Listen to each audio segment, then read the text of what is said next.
Hello, boys and girls. My name's Nick Nieves. You are the listener. So in this episode, I'm sitting down with a friend of mine, Matt Lundin. Now, for those of you who don't know who Matt is a former scout for the Philadelphia Phillies. He's a former scout for the New York Yankees. He's won World Series with both of them. 2008 with the Phillies, 1998 with the Yankees. He was instrumental in putting together that Phillies team. And we got to kick it. We got to kick it for a few hours. This was actually recorded on the day that the New York Yankees lost to the Boston Red Sox 16-1, which is ironically the worst loss in Yankees postseason history. And boy, did we get into it. We were able to discuss these urban legends. And then we spoke about Derek Jeter, Matt's personal experience with Derek Jeter in the minor league system. And I could not believe what he was telling me. This stuff is documented, but hearing it, it was just so crazy, and I couldn't wrap my head around it because Derek Jeter turned out to be a Yankees legend. And talking about Derek Jeter and the 1998 Yankees, 2000 Yankees, just talking about baseball in general really brought me back to my childhood. And it reminded me of those times playing Triple Play in 99 with Alex Rodriguez on the cover, or All-Star Baseball 2002 with, ironically, Derek Jeter on the cover. And every time, that's a lie. Not every time, but often. No, that's a lie. Once in a while, when Derek Jeter would go up to bat, I would always try to emulate the late, great Bob Shepard with his iconic call in Yankee Stadium announcing Derek Jeter. And I know for a fact I may not be the only person to do this, but... Now batting, number 2, Derek Jeter. Number 2. So what I'm going to do is I'm going to wrap this up. I'm going to shut up because I want to get to this and I want to share it with you. It doesn't matter if you're from Brooklyn, if you're from the Bronx, if you're from Brea, California, if you're a baseball fan, if you're a Yankees fan, if you're a Derek Jeter fan, you can appreciate this. Now batting for the Yankees, number 2.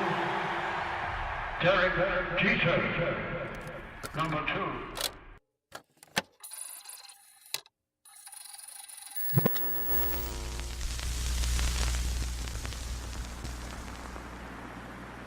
So, yes, and I apologize. I don't remember what year it was, and I was only there with the Yankees for 2 years. And before I was there, and then, you know, when you go to work for the Yankees, one of the first thing they tell you is you probably won't be here that long, or you'll be here forever. Because that's the case. Because people, other teams, if you do a good job, other teams will want to come in and hire you to another position. They'll interview you for another job, and and I don't know that that's true in every aspect of the Yankees, but at least in scouting, a lot of other teams will try to pick guys off from there and this and that. So when I got hired there, they said, well, if you do too good a job, they said you might not be here too long, or if you do a horrible job, you really won't be here very long. So I was there a couple of years, and then I went to work for the Phillies from there. And What years were you there? I was there in 98 and 97 and 98. You were there for a good year, at least one. Yeah, 98. Yeah. Beat the Padres in the World Series. Was that the year that David Wells threw the perfect game, or David Cohn? I remember Cohn did. Wells did in '99. That's right? correct. That's crazy. Perfect games don't happen that often, and you have back-to-back seasons. Back-to-back years. Yeah, 98, 90, that's correct. And then I think we swept. If I remember, we swept the Padres in the World Series. Their big shocker there. And sorry, who was on that team though? I remember Tony Gwynn. Yeah, they had some guys. You know, I hate to say it. I don't remember that Padres team very well. It was just 2 guys. Actually 3, because I'm sure they had Trevor Hoffman, who was a lifer there. Of course, yeah. Tony Gwynn and Kevin Brown, the ace. They did. I remember Kevin Brown. Other than that, Ken Caminiti? They did. Yeah. Caminiti was there, sure. Who else? That's it. I'm not even going to act like... Was funny, But they had a very good team. Yeah. And Bruce Bochy was the manager. Wow. Yeah, 3-time World Series champion now with the Giants. Okay, yeah. But Bruce Bochy was the manager there and did a great job. But you're right, they had some great players, but they came up a little short in the World Series. But and I don't know if it was that year. I can't remember, and I don't believe it was. But if you look at the Yankees World Series championship rings, and let's start over because I don't know, and true Yankee fans know this. well, any Yankee fan should know this. The Yankees' color is blue, not black. But if you ask some yahoo in a sports bar what color the pinstripes are, or when they're wearing the road uniforms, what color the New York is on the gray on the jersey, it's a very, very dark blue. It's not dark blue, it's Yankee. It's Yankee blue. That's right. It's so funny that you mentioned that, because when you said, "Oh, people think it's black," when I was looking at it, I couldn't see blue. That's right. All I saw is black, and I'm like, "Oh my god, this guy ruined me. I can't see the blue anymore." Well, and even for the Yankees logo is the most recognized sports logo in the world. You know, it's funny you mentioned that, because I have friends in Australia that buy the Yankees hats just because it's Yankees. Absolutely. I don't watch baseball, but it's a Yankees hat. Everyone knows it's New York, you know? And it's like that around the world. Yeah. And so what's interesting is, and I want to say it was when, it might have been in, the Yankees won in 90. Oh, you see that? CC wants to pitch next year. Oh, he does? Yeah. Well, he needs to come back. He lost $500,000 a couple weeks ago. Now he only has $200 million. No, now he has $195 million. 500,000, whatever the fuck it is. Yeah. But I hope CC does come back. He was great at the end of the year. So I think it was in 2000. The Yankees won it in 2000. Who'd they beat? Oh, the Mets. The Mets. Yeah. Okay. So I believe it was that year. If I'm wrong, it's okay. It still happened. It's just I might have the year wrong. Mr. Steinbrenner went around the world, and he had people around the world searching, and he was part of it, to go to mines where they dig for jewels, for rocks of certain kind they make jewelry out of, because he wanted to search the world to find a stone that was at absolutely the perfect match to the Yankee blue. That's crazy. And he found it. And I'd have to look, we'd have to research and find out what country he found it in. But Mr. Steinbrenner was on a mission. And they've always, over the years, they've always matched. Of course, there's diamonds on every ring. But they've always matched the Yankee blue to the rings, of course. You go back and look at any Yankees World Series championship ring or American League championship ring, whatever, even the minor league rings. If they use the Yankee blue, it's Yankee blue. Mm-hmm. But in this particular year, this is what I love about a guy like Mr. George Steinbrenner. Say what you want about the guy. He was such a perfectionist, and he always wanted everything to be the best. The best, the top shelf. Everything had to be top shelf with not just not just George Steinbrenner, but anybody that's had that kind of success in life. They search for the best. They're not settling for second best. Mr. Steinbrenner did not settle for second best in managers, in coaches, in players, in stadiums. He's not settling for second best. Spring training facilities, uniforms, equipment, top shelf for everything.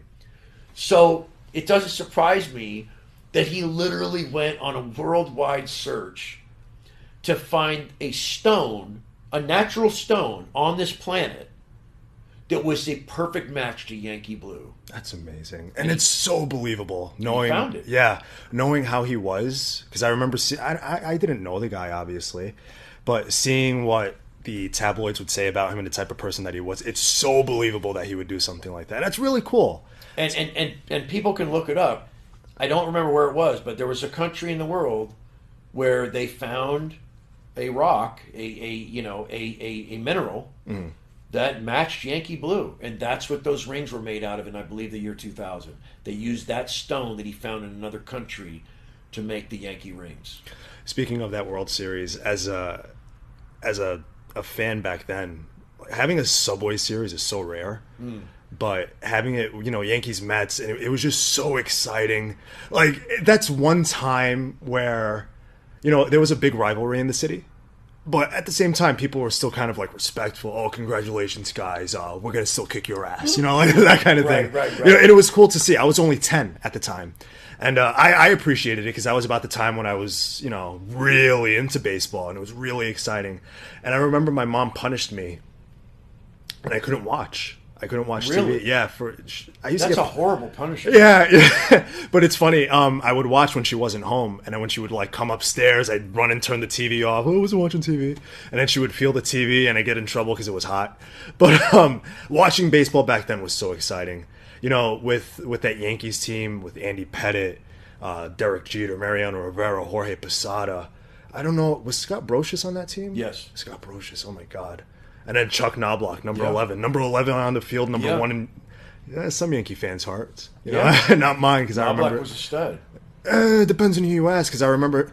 The only thing I remember with Chuck Knobloch is he would throw the ball into the crowd all the time. Fair enough. All the time. Every time I saw him on ESPN. But with that roster, I think that was a pretty stacked roster back then. Yeah. You know, and I think this team they have now is probably the most comparable to them, which is really exciting because these guys are only 26, 27 and younger, really, Yeah. for the most part, besides like Sabathia. But that's expected.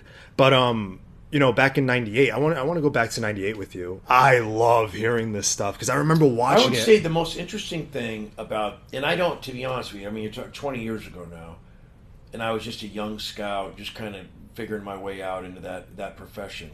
I'll tell you what I remember most. It's Derek Jeter, and I'll tell you why. It has nothing to do. He had a great year, of course, as he always did. But I saw Derek Jeter in the minor leagues, and I saw him make error after error after he could not catch a ground ball. What year was this? Oh gosh, it would have been It had to be like 94 or something. yeah, Right? 93, 94, right in there when I started out scouting. And Derek Jeter, I saw him in Greensboro, North Carolina. It was they were called the Greensboro Bats. And they played, I want to say the stadium in Greensboro was called like War Memorial Stadium. It was the oldest, I think it still is maybe. The Yankees aren't there anymore, but another team's in there. But it's at the time, well, I guess it would be all the time, it's the oldest minor league ballpark. And it was old, but it was nice, whatever. And it was Greensboro, North Carolina. And there was a kid, you know, from Michigan, a high school kid, named Derek Jeter. And he was skinny, but very athletic. And, you know, he was a top pick. And, you know, he was a guy we had to file reports on. And if I saw him play 10 or 12 games that summer, I saw him make 15 to 20 errors. Get out of here, really? Boy, he made 50 or 60 errors in one season in the minor leagues. I can't even fathom that. Well, and that's so what I really remember is I remember as a guy who was just starting out scouting, and I saw this young player Jeter in the minor leagues. Fast forward to 1998, and Derek Jeter's the shortstop for the Yankees, and he's an absolute stud, and he's a vacuum cleaner out there. Yeah. So I went from watching a guy that literally every time they hit him the ball in the minor leagues, you expected him to make an error, to fast forward a few years, every time they hit him the ball in the big leagues, he made the play, and you knew he was going to make the play. Was he a Gold Glove winner? Oh, I'm sure. I feel like I'm sure. his career was so long. He had to have I'm sure. won it at least once. Yeah. But remember, and I'm not exaggerating the number, and I might be low on the number. In that at that level, that's A ball in Greensboro. It's a South Atlantic League. I think the total number of games that summer is, let's say they play 120 games, 130 games, whatever the number is. I think he made 60 errors. There's no. Well, I mean, I'm sure it happened. Yeah, I it's think he documented, did. but it's just so crazy to think about. It was bad. I mean, it was to the point where you felt bad for the kid. I left the ballpark at night, going back to my hotel, feeling bad for a young Derek Jeter before you knew he was Derek Jeter. And it was that bad. I mean, I'd leave ballpark some night, he'd make 4 errors. That's crazy. Question, though. Do you think he's the most famous Yankee of all time? He's the one I respect the most. Mm-hmm. He's the baseball player I respect the most. Oh, absolutely. If for a role model and a spokesperson and a ambassador for the league, I think he would be perfect. Yeah, I don't know how a guy in today's age, because he played in the modern era with, you know, all kinds of media outlets, with everybody's got a camera on their phone, Mm-hmm. and everybody's writing bad things about everybody. For a guy to be a multimillionaire, to be the captain of the New York Yankees, to live in a penthouse in Manhattan, and not one time in 20 years as the Yankee shortstop did he ever get in any kind of trouble or have anything negative really said about him. That to me is... There was one thing I remember. I think it might have been right when they won the World Series in 2009. There were things in the newspaper talking about how he would have these sexcapades. Oh. And that was a negative? Well, I mean, the way they portray it, right. The way they portray it, it was like he would do it. Right. Oh yeah, Yankee Stadium on ESPN right now. He would do it, but then give these girls gift baskets Very nice. with like jerseys and tickets and signed balls and stuff like that. I mean, that's not bad. No. But it's funny that made the media back then, and in 20 years, I think that might be the only thing. And there's your boy. There he is. Aaron I just don't. I don't know. I just think. I mean, if you think about being the captain of the New York Yankees is a legendary position. Very few people have ever been the Yankee captain. Who was captain before him? Oh man, I don't think there was a captain for a while. I know right? Thurman Munson was a captain. He might have been the last captain before Jeter. And they didn't have one before Jeter. And there's not one since him. No, Joe DiMaggio, right? Maybe. I don't know. Yeah. I don't know. I would assume. But there haven't been a lot of Yankee captains. Oh yeah. And for Derek Jeter to be the Yankee captain and to live in Manhattan and to and remember the era he's playing in. He's you're talking about when guys played back. I talked to old players that these were old guys when I was a young kid, and they were talking about reporters would fly with them to on their road trips, whatever. They wouldn't. There was a lot of negative things that were never written about players. They buried it. And guys would go out and drink all night and get drunk or get thrown in jail or whatever and show up to the ballpark. The reporters knew it. They just never wrote about it. Nowadays, guy gets a parking ticket, it's a story. Everything is a story. Everything. Yeah. So for me, Derek Jeter, and I'm not talking about playing ability. I've seen players that I think are better baseball players than Derek Jeter. More exciting to watch than Derek Jeter in my lifetime. But the major league player I respect the most out of all the major leaguers in my lifetime, all encompassing as a person, as the way he carried himself, the leader he was, the champion he was, is Derek Jeter. And I think given the opportunity to do what he's doing in Miami now with the Marlins and run that operation, he's doing a great job. He is doing a great. They're going to take some hits early on. There's going to be some growing pains. But I've watched the people he's brought in there, some of them longtime Yankee people that he's brought over there to Miami. I'll tell you right now, you watch where the Miami Marlins are in 2 or 3 years. That's going to be exciting. Yeah. But the thing, he's still a Yankee at heart, because look where he sent Mike Stanton. Yeah. That's amazing. Yeah. He's still taking care of the Yankees, which is really cool. But I'm excited to see what he does in Miami, and I saw a terrific interview with Brian Gumbel did on Real Sports with Brian Gumbel a few weeks ago. I watched it, and it was very in-depth interview down in Miami with Derek Jeter. I got to tell you, this guy knows exactly what he's doing. I believe he's going after running the Marlins just like he did when he was playing shortstop for the Yankees. He wants to win, and he's got a plan to win, and he's going to work hard every day to win. And I will be shocked if he doesn't turn that Miami thing around. I really would be. I don't know how he's going to do that, though, because if I was a player, unless I was from Miami, I wouldn't want to play in Miami.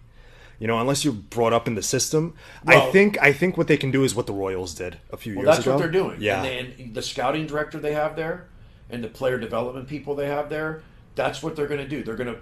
You'll remember this. When we won the World Series with the Phillies in 2008, 7 of the 9 players on the field in the winning game of the World Series, the clinching game, were homegrown. Mm-hmm. That's what he's trying to do there. He's trying to go, okay, we're going to develop these players, and then we'll get that piece in the free agent market. Because the truth is, winning brings people to your city. I agree. It brings fans, it brings free agents, it brings everybody. Everybody wants to be part of a winner. The Atlanta Braves, when I was a young guy, the Atlanta Braves were horrible. Bobby Cox went in there. John Sherholtz, the general manager, started bringing in the right players. Guess what? Everybody wanted to be part of the Braves at one point. They were no joke. That's right. They won like, I don't know, 15 straight division titles, some crazy number. But they were also in the NL East. That's fair. That's still a weak division. Yeah. You know, it's been weak for a very long time. But they won. Yeah. And guess what? When they won, fans start coming out. Free agents start coming there. Well, they won World Series too, right? They won 95? Yeah, they had Greg Maddux But back they then. went to the World Series 4 or 5 times. Really? And, oh, yeah. They had Smoltz and Maddox and Glavine. And Chipper Jones. Oh, my God. Andrew Jones. People forget about Andrew Jones. Oh, Andrew Jones, one of the best baseball players I've ever seen. Really? Oh, Andrew Jones? Let me tell you. When we're talking about guys you would stop to watch, Andrew Jones is one of them. Andrew Jones, this kid for the Yankees right now, the 19, 20-year-old, Acuna, not for the Yankees, for the Braves. Acuna Jr., this 20-year-old phenom, right? And that's what Andrew Jones was. People forget this. Chipper Jones was a young player at the time, too. But they had Andrew Jones. I remember, yeah. And Andrew Jones was this strapping, 6'4", athletic outfielder that could hit a ball as hard as anybody you've ever seen. He could run. He could throw. People need to remember Andrew Jones. What a tremendous talent.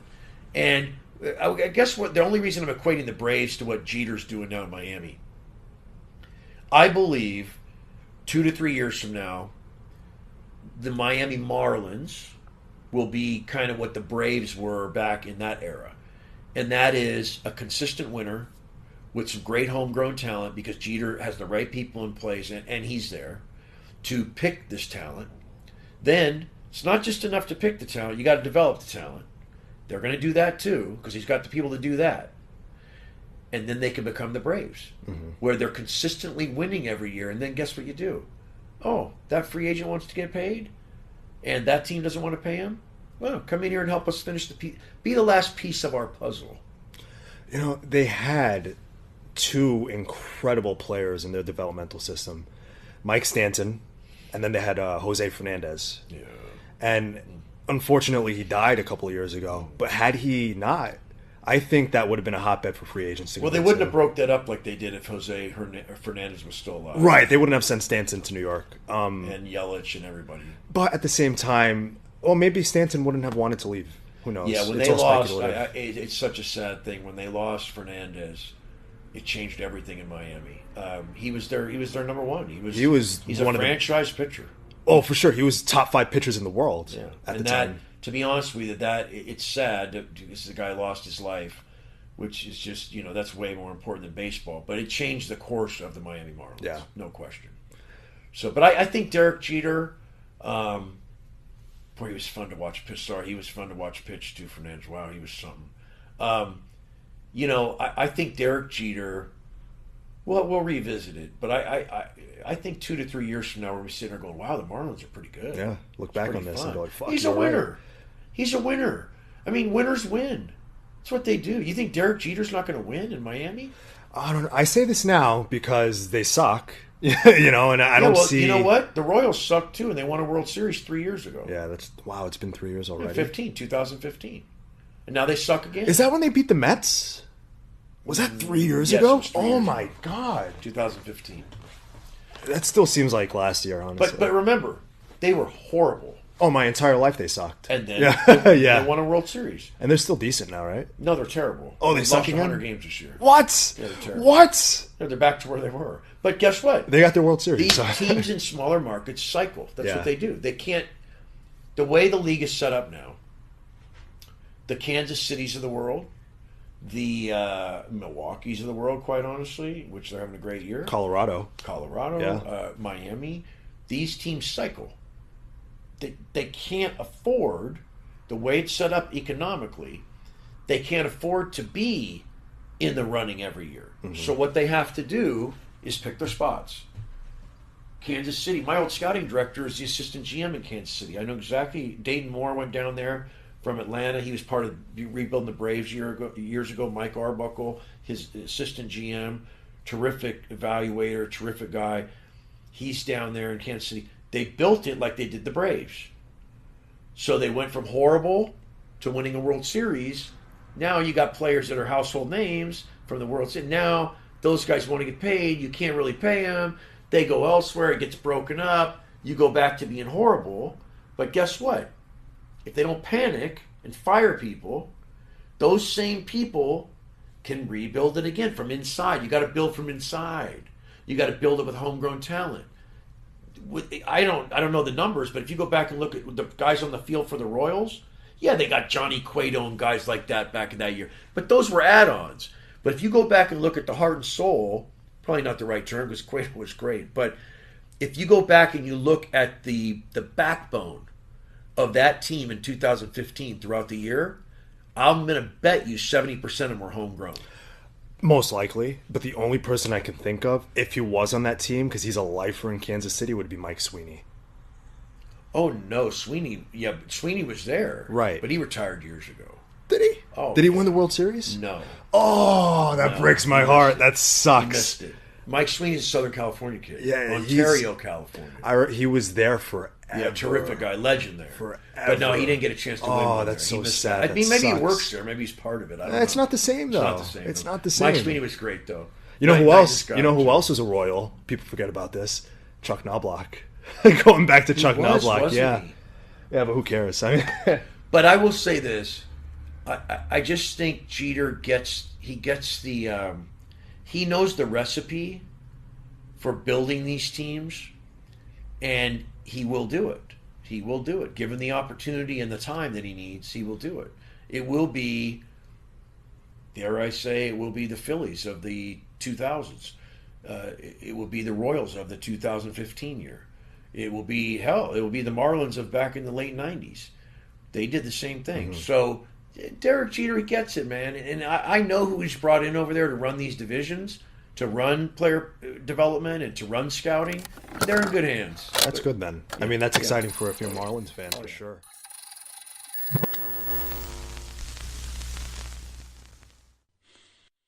Well, that's it. That's just a little snippet, a little preview of what's to come with Matt Lundin. This guy has stories up the wazoo.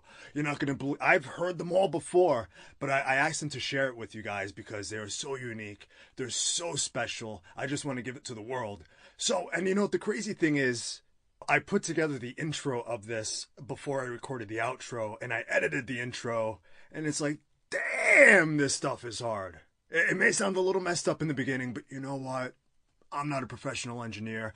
I don't know what I'm doing. I'm learning as I go. We're all in this together. So I appreciate your patience. I appreciate your if your ears were bleeding in the beginning, put it on my tab. I'm sorry, but it's going to get a little bit better.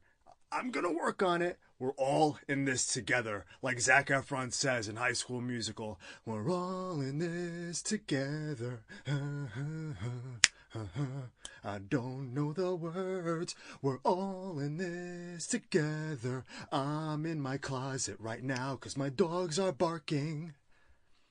So if you felt that this brought you some sort of entertainment, if this brought you some sort of value, pass it along. Pass it along. Shoot a text to your mom. Shoot a text to your dad.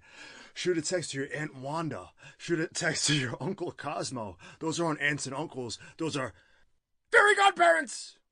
So, follow me on Twitter. Follow me on Instagram. Follow me on Facebook. Guess what? As I record this, I don't have any of those. But when it's up, I will. So the links are below. Take a look at those. Just pass the word along. Go on iTunes. You know the deal. 5 stars. Spotify. I don't know what you do there. I'm sure you do something there. Do it there too. It takes 2 seconds and it means the world to me. Thank you. I love you.